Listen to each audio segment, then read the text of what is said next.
दोस्तों नमस्ते प्रणाम, मैं भारती तिवारी। आप सभी का स्वागत है मंजूगिरी 89 के चैनल पे। बहुत प्यारा हम लोग गीत सुनाने जा रहे हैं। कौन सा? ललनवा गीत है। अच्छा, बेटी विवाह का कैसा लगता है कमेंट में बताइएगा। तो विवाह सिंह प्रयागराज स्टार्ट करेंगे। तीनों बहन मिलकर सुना। चंदन पिलैया बनवा मोरे बाबा, बनवा मोरे बाबा, अरे मड़वा में दिहा उठ गई रे ललनवा, अरे मड़वा में दिहा उठ गई रे ललनवा।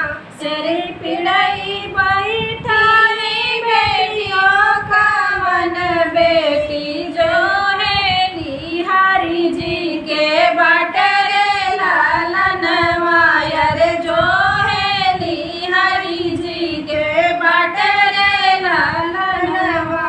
किए हरी है पापा अलगी से पलकी, अरे किए है घोड़े सवार रे लालनवा, अरे किए है घोड़े सवार रे लालनवा। नहीं हारी है बेटी अलगी से पलकी, अरे नहीं है घोड़े सवार रे लालनवा, अरे नहीं है घोड़े सवार रे लालनवा।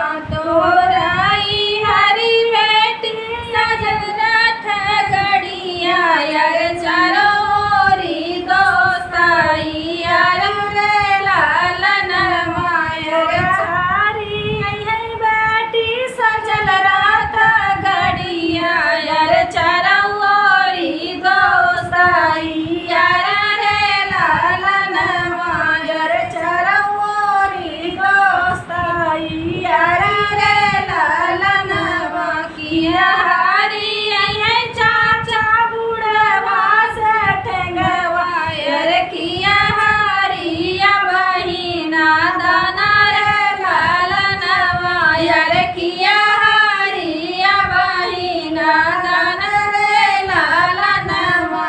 अरे नहीं हारी बेटी हो बुढ़वा से ठेलवा, अरे नहीं हारी गाना दाना रे लालनवा, अरे नहीं हारी लड़ी गाना दाना रे लालनवा। तोराई हरी बेटी राजा महाराजवा, अरे तो महाराजवा, अरे सूरत जैसे राजकुमार रे लालनवा, अरे सूरत जैसे राजकुमार रे लालनवा। किया हारी है भैया सोनामा से चांदिया, अरे किया हारी राजा हार रे लालनवा, अरे किया नहीं है मोती जड़ हार रे लालनवा।